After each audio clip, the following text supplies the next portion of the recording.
महाराष्ट्रासह संपूर्ण देशात संतापाची लाट निर्माण करणाऱ्या बदलापूर येथील शाळेतील 2 मुलींच्या अत्याचार प्रकरणातील आरोपी अक्षय शिंदे हा पोलिसांच्या गोळीबारात ठार झाला असून तुरुंगातून पोलीस कोठडीत नेण्यात येत असताना त्याने पोलिसांकडून बंदूक हिसकावून घेतली आणि गोळीबार केला।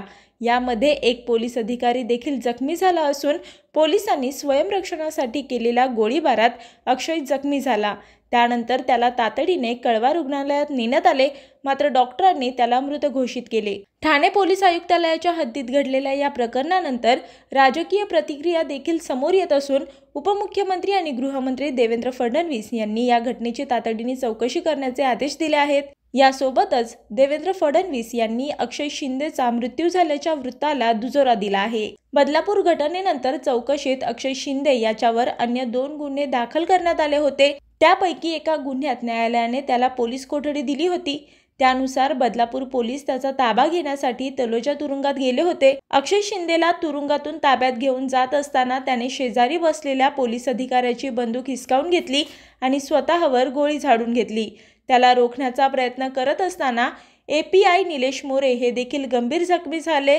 या दोघांना तातडीने जवळच्या रुग्णालयात दाखल करण्यात आले। कोर्टाकडून कोठडी मिळाल्यानंतर बदलापूर पोलीस अक्षय शिंदे याला ताब्यात घेण्यासाठी तलोजा तुरुंगात गेले असताना संध्याकाळी 5:30च्या सुमारास पोलीस त्याला तुरुंगातून घेऊन निघाले।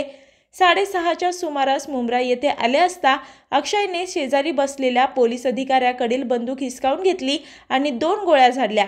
यात API निलेश मोरे हे जखमी झाले। त्यानंतर सोबत असलेल्या पोलिसांनी स्वयंरक्षणासाठी 3 गोळ्या झाडल्या।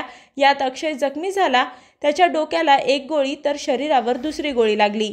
या घटनेनंतर पोलिसांनी अक्षय शिंदेला तातडीने कळवा रुग्णालयात नेले, तर जखमी API निलेश मोरे यांच्यावर ठाण्यातील ज्युपिटर रुग्णालयात उपचार सुरू आहेत। दरम्यान या प्रकरणात अक्षय शिंदेचा मृत्यू झाला असून अक्षय शिंदेच्या मृत्यूनंतर विरोधकांनी सरकारवर जोरदार टीका करण्यास सुरुवात केली असून ही बनावट चकमक असल्याची टीका पृथ्वीराज चव्हाण आणि सुषमा अंधारे यांनी केली आहे। मी वर्षा काटेकर, योद्धा न्यूज, नवी मुंबई।